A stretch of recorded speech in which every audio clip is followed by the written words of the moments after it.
Thank you, Toastmaster of the evening, and my dear fellow Toastmasters and other guests. I'm really honored to be here tonight, but every time when I receive an invitation from NTU, I always felt, okay, of course it's a pleasure to come here, but I always feel useless here because all of you can speak so well English that I don't think I am necessary to hear because there's really nothing for me to pick. But I still enjoyed the meeting tonight very much, and as I expected, I heard lots of quality speeches or impromptu speeches that I really appreciate all the preparation that the officers or speakers put into the meeting tonight. However, as the language evaluator tonight, I feel that it is still in my duty to show or to highlight some of the good points or bad points that you did tonight. Probably I will start with some of the things you can correct for your better performance next time. For example, I heard someone say that the movie was fake or the movie feels it's a fake. Actually, it's probably better to say that the movie is unreal or the movie is not authentic because basically maybe you're saying that its plot is not really reasonable. So we wouldn't really say a movie is a fake, we would say it's unreal or it's not authentic. And do pay attention to the differentiation between nouns and adjectives. Basically, because there are many words in English that they are just I know the word in French, I don't know the English. It's just conjugaison. That is, it's just change in forms of the same word. For example, someone said that it's a tragedy, and tragedy is the noun, but we will say it's tragic to use it as an adjective. So do pay attention to these little differences because they are different.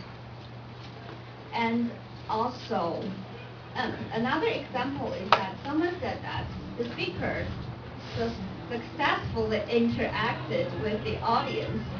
Okay, if you want to use successful to describe the behavior of interaction, then it should be successfully interacted with the audience. Or if you want to use it in a different way, you can say the speaker made a successful interaction with the audience.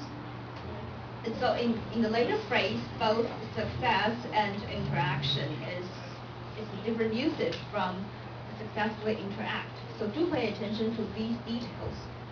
I mean, I'm not being picky because all of you can already speak English so well, so I think if you want to go in a more advanced level, then you should start paying attention to all these details because only by doing so you can speak the language better.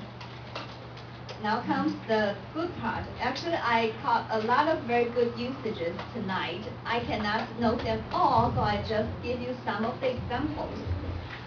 I heard someone use a very difficult word. It said that, well, the English name sounds phonetically similar to my Chinese name. Well, I only heard the word phonetic in my linguistics course. So, yeah, I know why you choose the word, and it really precisely describes what you want to describe. So, yeah, it's a very good, very concise choice of word. And also, something caught my attention or something caught me. It means the same thing. It's just something arouses your attention, make you feel interested. So you can say something caught me or someone caught my attention. And also, I think carefree is also a very good expression. I would just want to have a carefree day, or I just want to be a carefree kangaroo. That's a very cute expression. And also, I finally found a way to reconcile myself with my name. Reconcile, I think, is a very good word as well. And also, I appreciate someone used the word correctly, that is, answers to the question. Oftentimes, I heard people say answers of the question or another word, but actually the correct usage should be answers to the question. And also, a very good expression is you should always leave room for improvement. So don't I know in Chinese we always say 空间，要有改进的空间 but don't use the word space because what you really mean here is that you should always leave room for future improvement. Also, someone said if you share good things with your friends, then you can turn ordinary things into extraordinary things. I think that's also a very good expression, the comparison between ordinary and extraordinary. All in all, I think all of you who stood on stage demonstrated a very good usage of language, either the choice of your word or the usage of your phrases. But, well, I have a special suggestion for those who tend to use difficult words or difficult phrases.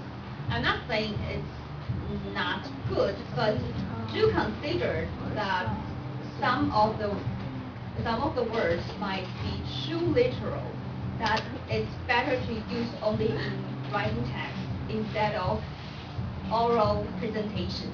So when you are standing here on the podium, do choose words that